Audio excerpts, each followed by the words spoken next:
to another magical conversation. My name is Laurinda, and in today's episode, I would like to finish the process that I used to overcome undesired behavior and trauma. And to finish the last chapter, I would like to recall the last episode about acceptance. After we do the process of accepting our emotions and being comfortable with feeling them, this is intended with a purpose for us to almost gain literacy over our emotional body, for us to be able to almost be fluent in our emotions. After you do this process and after you are comfortable in feeling this wide range of emotions, and of course this is a choice that only you can decide when you feel comfortable in feeling these complex emotions. So when you feel ready or when you feel comfortable with feeling all of these complex emotions, not only feeling comfortable, but when you feel like you have found your soothing techniques, this means that you have learned how to take care of yourself and love yourself, especially in times where emotions are overflowing. Then you'll start to realize that emotions are messengers. They carry data that allow us to understand what we are feeling and in turn understand how other people feel, which leads to an overall wider grasp of understanding of the world. When we take out judgments out of our emotions, we start to truly understand them as they are.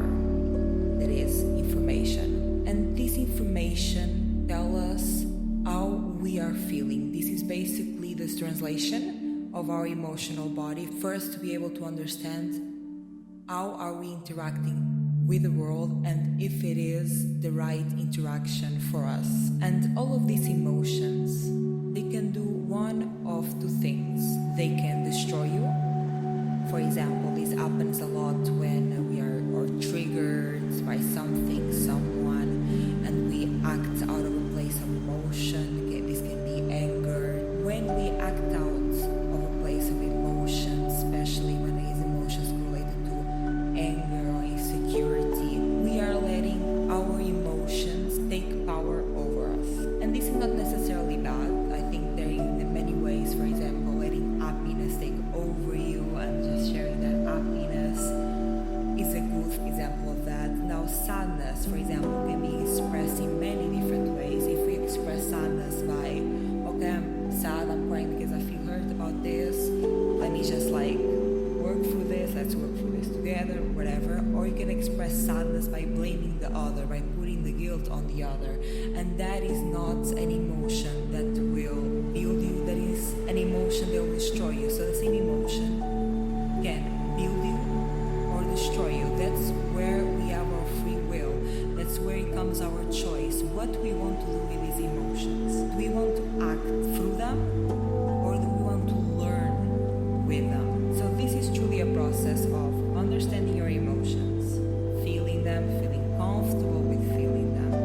And then when we start feeling literacy, when you start feeling fluent in your emotional body, that's when we step into the last stage of the process, that is emotional alchemy. Alchemy refers to the transmutation of matter. Emotional alchemy refers to the transmutation of emotions into something that builds you instead of destroying you. For example, anger can be a sign that your boundaries have been breached. So you can use that anger or to destroy the environment around you by getting into mindless fights, or to build your understanding on what are the type of people that you like to surround yourself with.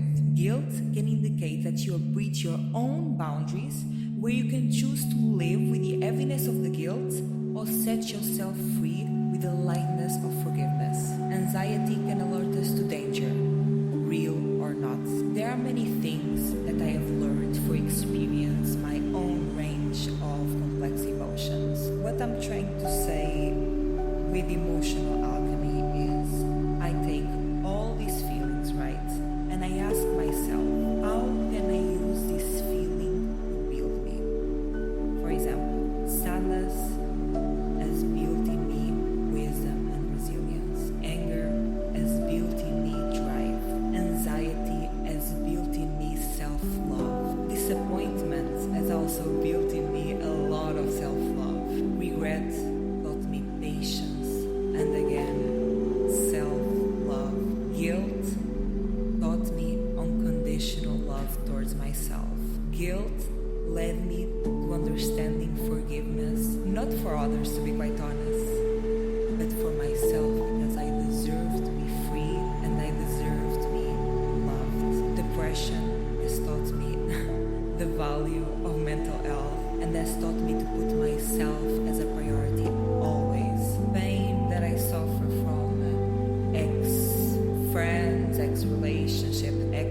that I'll live a happy life. Maybe if I have a job that I enjoy, if I am in the field that I like to do. Maybe I'll have a happy life if I'm surrounded with people that love me unconditionally, accept me and see me, right? Maybe I'm happy if I'm safe and stable and have financial security in all of this. So you take almost your dreams and you take the emotions that you are feeling, especially the ones that you think are the bad ones, especially the anger, especially the sadness, especially the guilt, and you try to turn that into something that builds you instead of destroying you.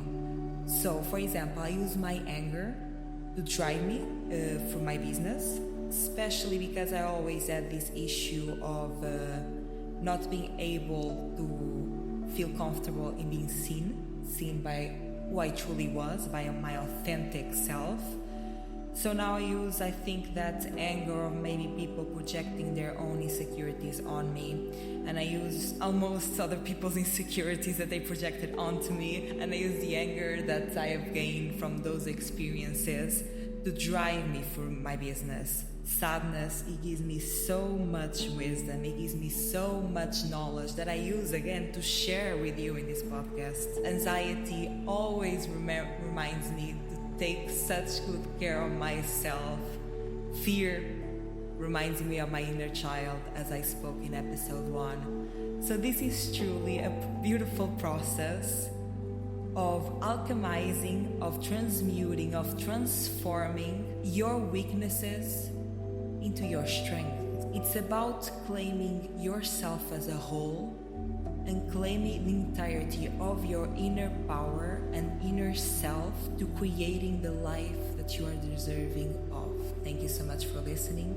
I hope you have a good day or good night whenever you're listening.